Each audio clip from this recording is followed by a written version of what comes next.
Let me tell you something most people miss entirely when they're dealing with someone who pulls away, someone who suddenly goes quiet, shuts down emotionally, or stops reaching out just when things start getting good. It's not rejection, it's emotional overload.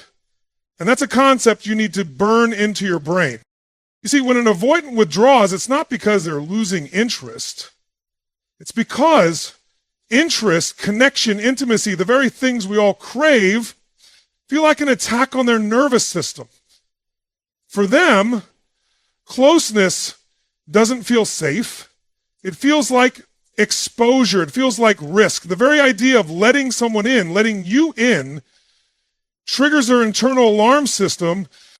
And here's what you have to understand. The stronger their feelings get, the more unsafe they begin to feel. It's a paradox most people never see coming. You think you're building a bond, and you are, but to the avoidant, it feels like standing at the edge of a cliff, staring down into everything they're afraid to feel. They're not walking away because they don't care. They're walking away because they care too much, and they have no idea how to process that level of vulnerability. And you're not being punished. You're not being abandoned. You're witnessing a defense mechanism so old, so deeply rooted, it was built before they even had the language to explain it. This isn't about you, it's about what you represent. You represent closeness. You represent emotional intimacy. You represent love.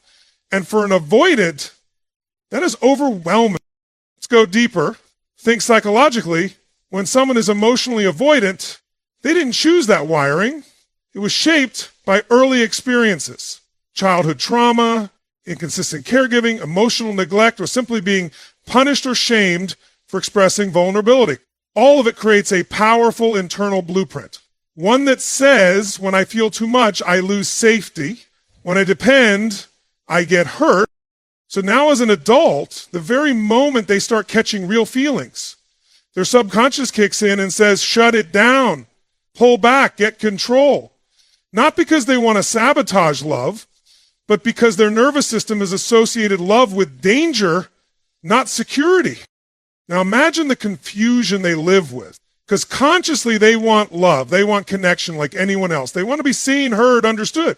But unconsciously, the moment love gets too close, they bolt.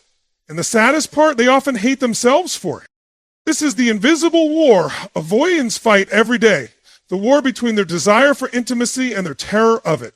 And the battleground is your relationship. What's most tragic is this. When you finally make them feel something real, when your love reaches a level that threatens their emotional fortress, they don't run because they're bored or because you did something wrong. They run because they're scared of how much you mean to them. You touched a nerve they've buried for years. You accessed a part of them they don't even trust. And so they do what they've always done, shut the door and run back to what feels familiar. Emotional distance, isolation, control. And here's the twist. That withdrawal, that silence, that disconnection, it's not about indifference. It's the emotional smoke signal that says, I'm overwhelmed by what I feel, and I don't know how to let you see that without breaking. This is why understanding emotional patterns is everything, because if you interpret their silence as apathy, you'll retaliate. If you see their distance as disrespect, you'll walk away bitter. But when you recognize their pullback for what it truly is, an emotional system imploding from the weight of love it was never trained to carry, then you have power. Not the power to fix them, but the power to choose how you respond. With wisdom, with compassion, or with boundaries, but not with assumptions that damage your own heart. Avoidants don't need fixing. They need awakening. And sometimes the most powerful awakening comes after they lose the very connection they were too afraid to hold on to. So don't take their withdrawal as a sign you weren't enough. Take it as proof that you meant more than they were prepared to handle. And that is power. Because when love scares someone into silence, it means it touched the part of them they thought no one could ever reach. Let's get real about love and fear, because for the avoidant, they're inseparable. Most people think love is this pure, safe, beautiful thing, and it can be. But for someone who's emotionally avoidant, love is not the solution, it's the threat. Not because they don't want it, but because somewhere in their story, love became linked to vulnerability, and vulnerability became linked to pain. They didn't just wake up one day and decide to push people away.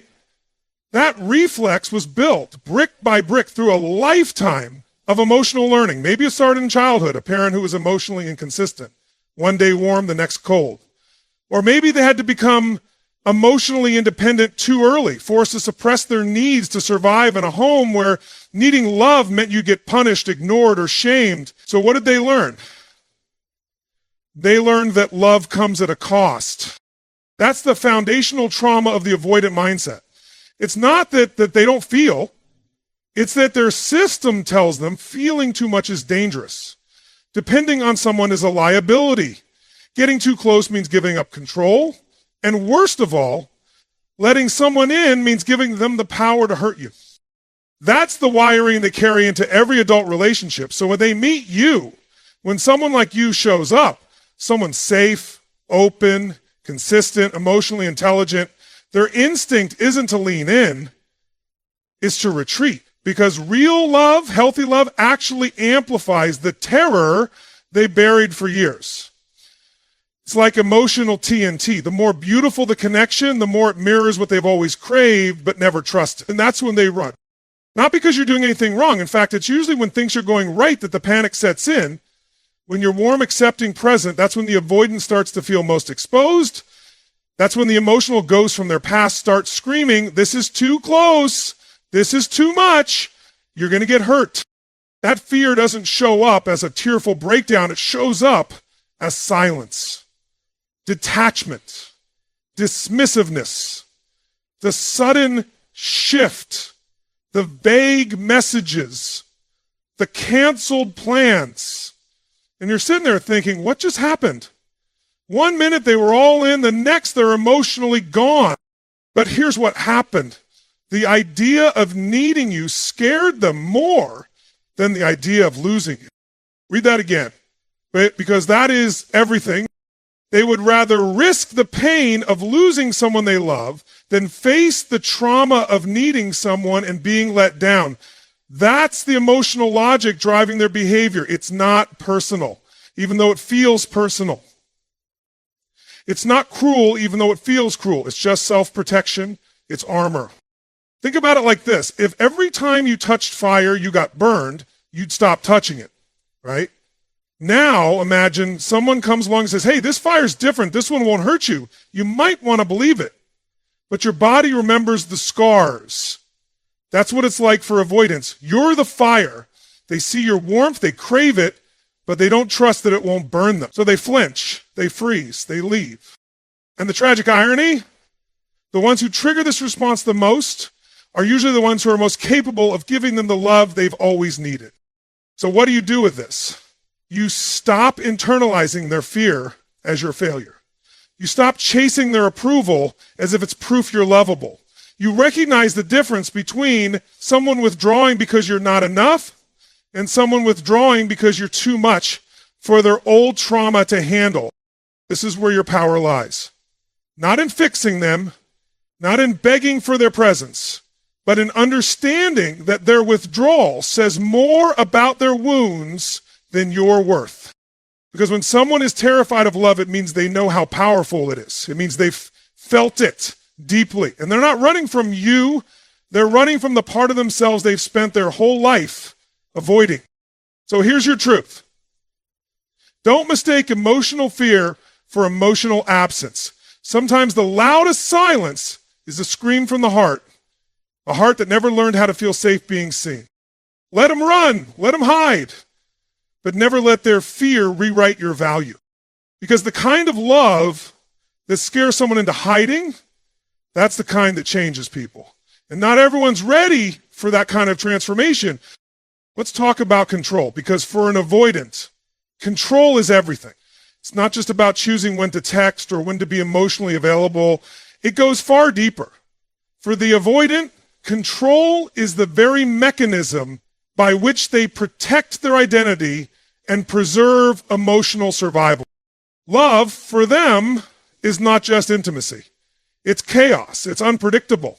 It pulls them into a space where they can't calculate outcomes, can't anticipate responses, and can't guarantee their own safety.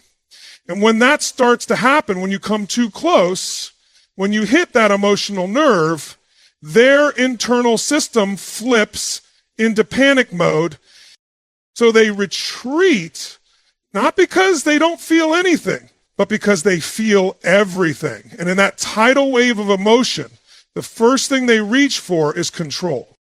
Now, what does control look like? It's not always aggressive or loud. It's subtle. It's emotional shutdown. It's detachment. It's distancing wrapped in logic. I'm just busy right now. I need space. Let's take a break. What they're really saying is, I need to put distance between myself and this emotional storm before I drown in it. And here's the core truth. They're not trying to control you.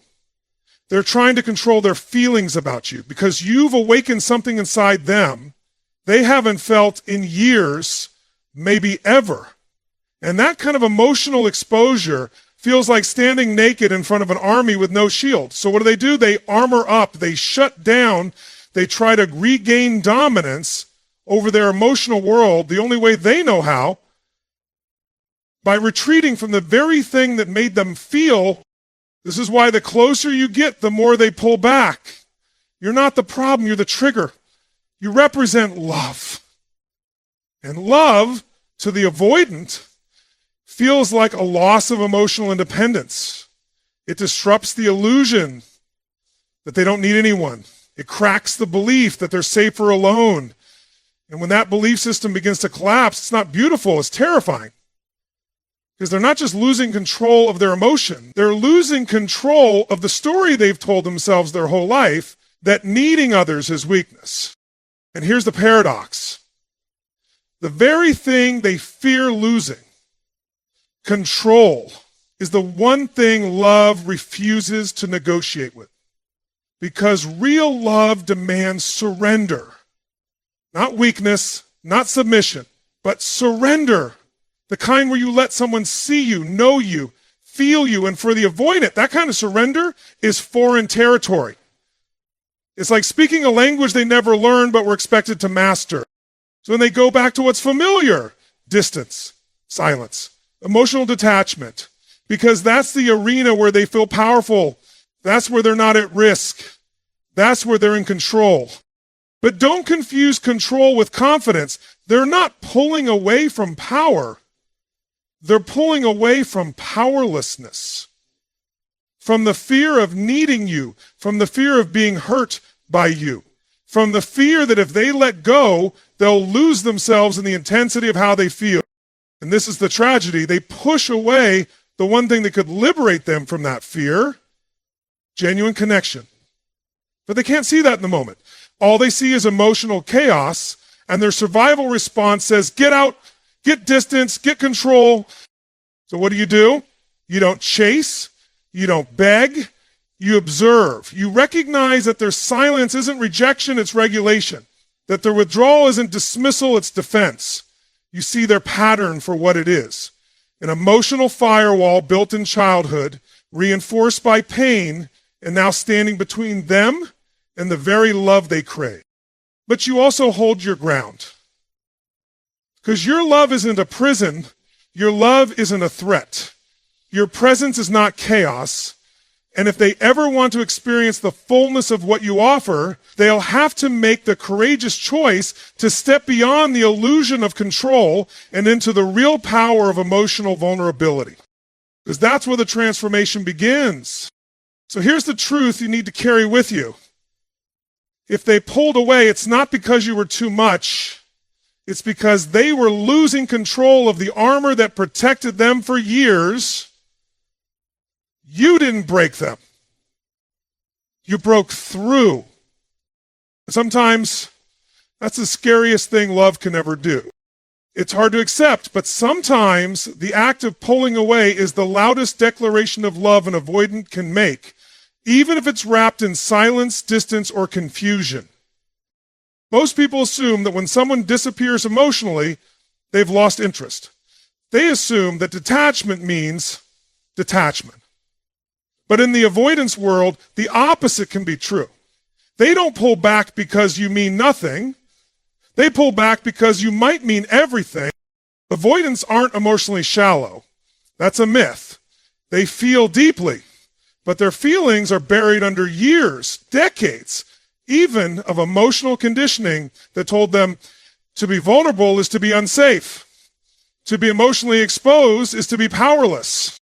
So when they start to feel a connection that bypasses their defenses, when you reach in, not with manipulation, but with presence, with warmth, with consistency, you don't just enter their heart, you threaten the emotional armor they've spent a lifetime building. You see, their withdrawal isn't random, it's precise. It happens right after things get deep, right after a moment of real closeness. Maybe you shared something raw, maybe they let their guard down just for a second.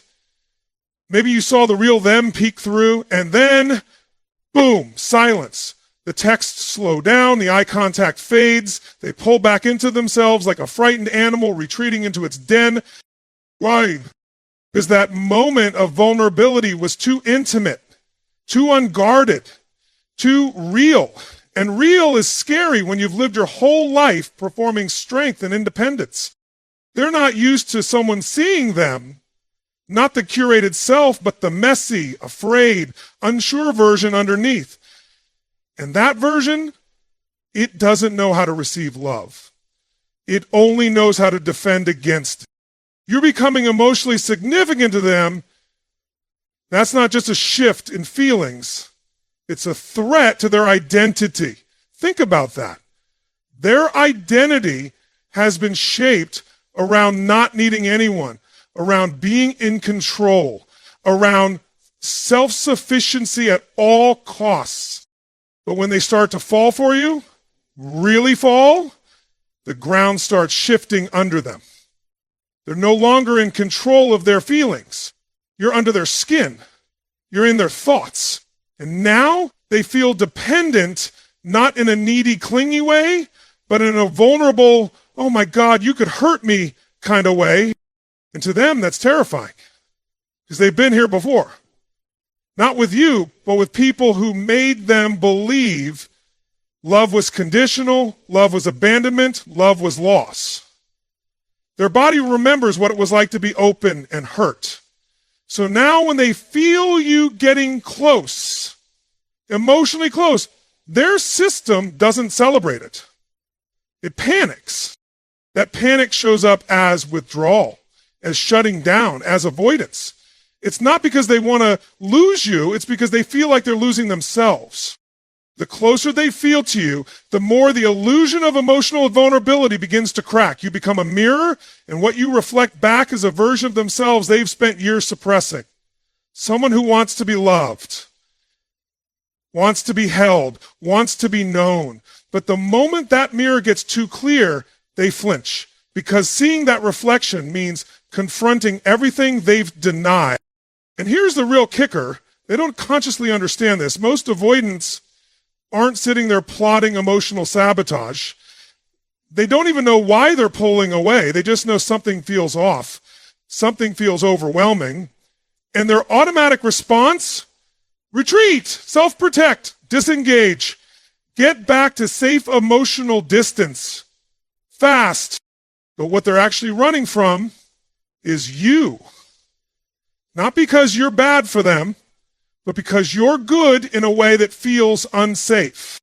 And if you understand this, you stop making it about your worth. You stop trying to fix their reaction with more affection, more pursuit, more proving. Because the moment you start chasing someone who's running from their own heart, you both lose yourselves in the process. Here's the truth you need to remember. When an avoidant withdraws right after deep connection, it means you touched their soul in a way they didn't expect and couldn't handle. And that's not weakness, that's exposure. That's emotional intensity detonating every internal defense mechanism they've ever built. It's not about rejection, it's about revelation. So when you feel them pull away after a real moment, don't doubt what you shared. Don't rewrite your story to fit their reaction. Hold the truth firm in your chest. You didn't scare them because you were wrong for them. You scared them because you were real. And sometimes the deepest fear isn't losing someone, it's being fully seen and still being loved. We need to talk about something that goes completely unnoticed in most relationships, especially when you're dealing with someone emotionally avoidant. It's the illusion they project, the cool, collected, indifferent act, the cold face, the logical detachment, the one that makes you second guess yourself and ask, did I ever matter? Let me tell you something you won't hear in everyday conversations, that indifference is a mask. It's armor. Because deep down, the avoidant isn't emotionally detached. They're emotionally terrified. And the reason they're pulling away isn't because you meant nothing. It's because you might be the one person who could mean everything. And that level of emotional exposure scares the hell out of them. They're not afraid you'll love them. They're afraid they'll love you back fully, deeply, and uncontrollably. And once that door opens, once they cross that line internally, everything changes. They're no longer in power. They're no longer protected. You now hold the key to something fragile, their emotional identity. You see, most avoidants have a long history of relying on themselves. Their inner world has been constructed like a fortress, guarded, strategic, tightly controlled. From a young age, they learned that the safest way to exist emotionally is to not need anyone. Because needing someone meant disappointment. It meant abandonment. It meant betrayal. So here you come, kind, patient, warm, consistent. You offer a space where they could actually let go, where they could finally be loved in a way that heals. But to their nervous system, that feels like danger. Not because you're dangerous, but because the stakes just got higher. They start to love you. And suddenly they're vulnerable. Suddenly you matter. And when someone matters that deeply, they don't just see you as a lover. They see you as a risk. Because if you walk away, it won't just sting. It'll break them. It'll shatter the story they've told themselves for years that they don't need anyone, that they're untouchable. And so they preempt the pain by pulling away. They retreat before they get too invested, too dependent, too seen. They pull back emotionally, not because they feel too little, but because they feel too much. And they don't know what to do with that kind of emotional gravity. Let's be clear. This has nothing to do with you not being good enough. In fact, the more stable, loving, and emotionally intelligent you are, the more they panic. Because you're not triggering their surface wounds, triggering the core wounds. The part of them that says, if I let you in, you could destroy me. Not with violence, not with cruelty, but with abandonment, with your silence, with your absence. They fear the day they'll wake up needing you and you'll be gone. And that fear leads them to do what seems completely illogical, sabotage the very connection they want to keep. But listen to this. Their actions aren't random. They're driven by a deeply embedded fear response. It's not about logic. It's about the biology of heartbreak. Emotional closeness feels like losing control. And when they feel like they're losing control, they act out. They shut down. They create distance, not to hurt you, but to protect the one thing they've always tried to protect, their heart. You might think they don't feel your absence, that they move on easily, that your silence goes unnoticed. But make no mistake, avoidants feel more than they show. Your distance doesn't go unheard. It echoes in their mind louder than they'll ever admit.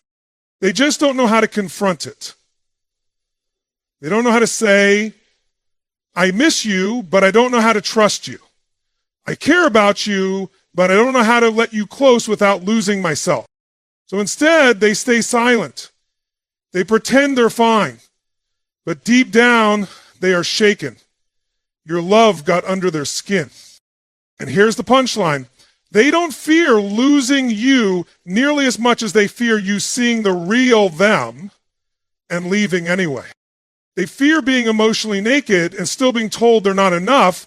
That's the terror that makes them run first so they don't have to face that scenario. So when an avoidant pulls away, don't automatically think it's about disinterest. Sometimes it's about deep, paralyzing fear. Sometimes it's the highest form of emotional overwhelm. Because they're not just protecting themselves from heartbreak, they're protecting themselves from hope. And hope, to them, is dangerous. It means there's something to lose. So remember this, the stronger the connection, the deeper the fear. You didn't break them. You reached them. And not everyone is ready to be reached. Let that sink in. The pattern that repeats itself in avoidant dynamics. And if you've ever experienced it, you know how confusing it feels. First, they get close. Then they vanish. But the story doesn't end there. Because often when the dust settles, they return. Sometimes weeks later, sometimes months. But they come back. And not because they changed overnight. Not because they figured everything out. They come back because what they felt with you didn't disappear, it followed them. You have to understand something profound about the psychology of avoidance. Just because they run doesn't mean the connection is gone. In fact, the more they felt, the more that connection haunts them. The distance they create isn't just to protect themselves from you, it's to protect themselves from the intensity of their own feelings. But here's the truth. Time and space don't erase real connection. It lingers. It simmers. It loops in their mind quietly but persistently. While they're out there appearing unfazed, what's actually happening under the surface is a psychological unraveling. Avoidants tend to believe they can suppress emotion with logic, that if they create enough distance, the feelings will just dissolve. That detachment equals control. But love doesn't work like that. Emotional bonds don't play by the rules of avoidance. They echo, louder in the silence. And that's why the longer they stay away, the more they begin to feel the pull again. Because once you've awakened something deep inside someone, especially someone who's armored themselves their entire life, that awakening doesn't just go back to sleep. So yes, they may act cold. They may say, I need space. I'm not ready. Or I don't feel the same. But the deeper story is this. They're terrified that they do feel the same. And more. Their retreat is not a reset. It's a wrestling match between the old self that craves safety and the emerging self that longs to be loved. They're trying to figure out how to reconcile the two. And that takes time. Sometimes more time than you're willing to wait. What most people never realize is that avoidants don't return because they suddenly stop fearing closeness.